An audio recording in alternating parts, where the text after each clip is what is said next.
crying inside because we didn't know what went on in the outside world. I didn't know anybody. Some you said hello or what. Everybody had a different story. We all were in the same boat, that nobody knew what's going on. When I went with my children and my grandchildren and my wife both times, I saw a beautiful lawn which was upheld by the inmates, and I was sitting there, what to do.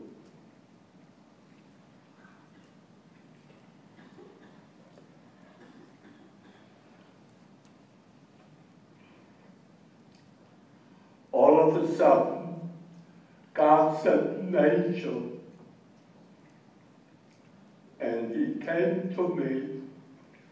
What did I know? A captain or a sergeant, we didn't know. We were out of touch with everybody.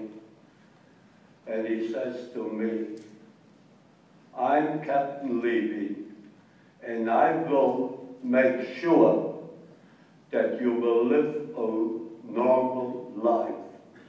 So I said to him, who are you kidding? I don't know what language we spoke. I asked the daughter and the granddaughter. Nobody can give me that answer, and I don't remember. He helped me. Our uniforms, what you call the stripes uniform, they stunk, they were dirty. The first thing he did, he gave me a pair of shorts and a shirt, which you saw on the picture before. And he brought me food, and he says, don't eat the food. Wait till I bring it. You saw a lot of prisoners, free people, lying there from overeating. They got diarrhea, they got sick. The Red Cross came in, like it was mentioned before. The army brought in food. They cleaned all the barracks to get out the infection and the smell, because it, towards the end, with all the things what went on, was impossible. One day, Captain Levy, I think he even said, don't call me Captain, I'm your friend. And he says, tonight, the Russians will take over. Now, what did I know? The Russians, the Americans, we didn't know who was bad, who was good. And he says to me, I don't think that you're gonna like what they're doing. Do you know where to go? There's a song out from Sim Brothers. They were cousins someplace out on the island, and they had a song, No Place to Go. That was us. So he says to me, tell me, do you have any idea where you come from? What your parents said at the last minute? Like you heard before, my father said, your mother and I won't make it, but you will. Go back to your own town. He drove me to Linz on the railroad station. Now, you didn't have no Pullman Express or whatever. He took me on a coal train, and he told the conductor, if you don't take that man where he wants to go, I'm gonna come after you. We landed up in München from the coal wagon, black. And I went into the bathroom, public bath on the railroad station. I took off whatever, the shirt, and I washed up. Thank God I had my paper in my pocket. I was finished washing, my shirt was gone. I was standing there just in a pair of pants. I look around. I waited till somebody else came in and took off his shirt. I took it and I put it on. And the conductor said, come over here, you take that train where you want to go. I told the conductor, and if you speak to the captain, make sure that you tell him I did what he told me to. I came to our nearest town, like you heard before the story, that the train only would leave late at night. I rushed, I knew the way.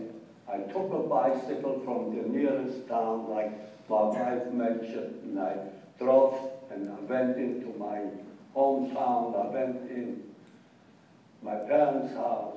Somebody else lived in there, and they said, you find your brother there. You heard the story before. And I went to them. My brother was sleeping.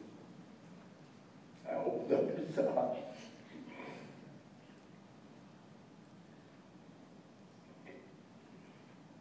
And there he was. We got rid of the people in our house and we moved in. Then a relative who was in the American Army came and Martin met him before I did. And he came back and he says, your brothers are in England, your sister's in America. Now we had we didn't want to have anything to do in Germany. One day, a car pulled up and said, the governor, whatever you want to call him, he wants to talk to you.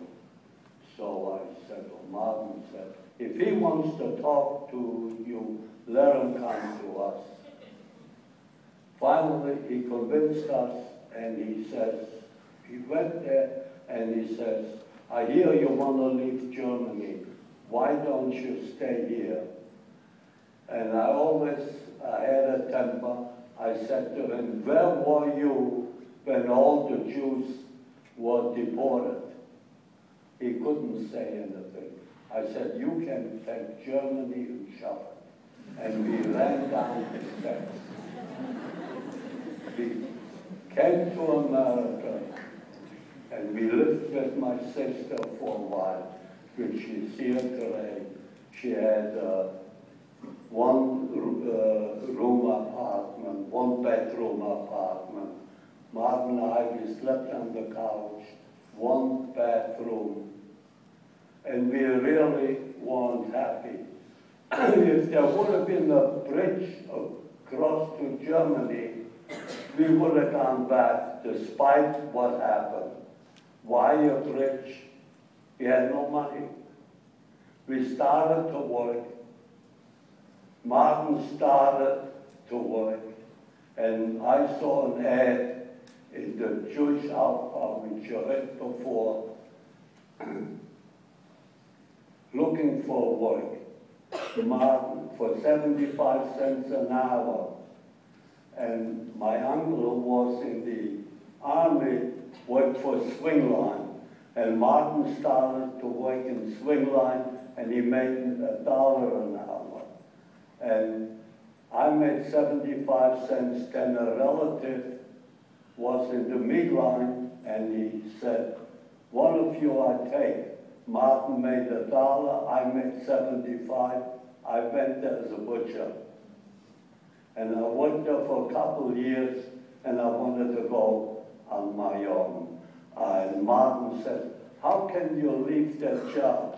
It was $32 a week. By that time, I moved already in with, I had a room where I paid $8 a week for a room and the food. There was no money left. We used to go to the bank Friday afternoon, and we deposit $2, $5. Too bad I haven't got the bank book today anymore. And I changed job, and I went into the kosher line because I knew I didn't want to start working there.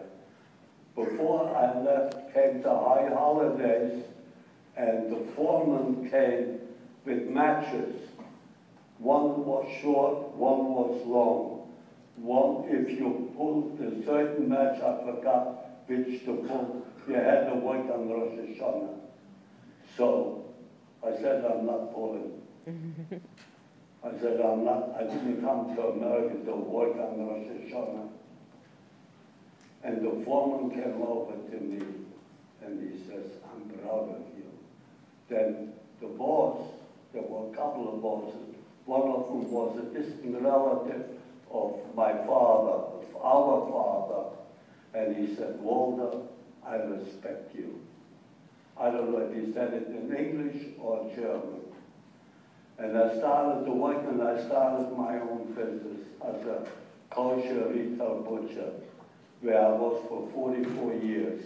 And with help of my dear wife, we brought up our children Jewish, to learn what a Jew should be. They're married, which you heard before, 2 lovely wives. Unfortunately, my one daughter-in-law cannot be here. She lost her mother, and she's sitting Shiva.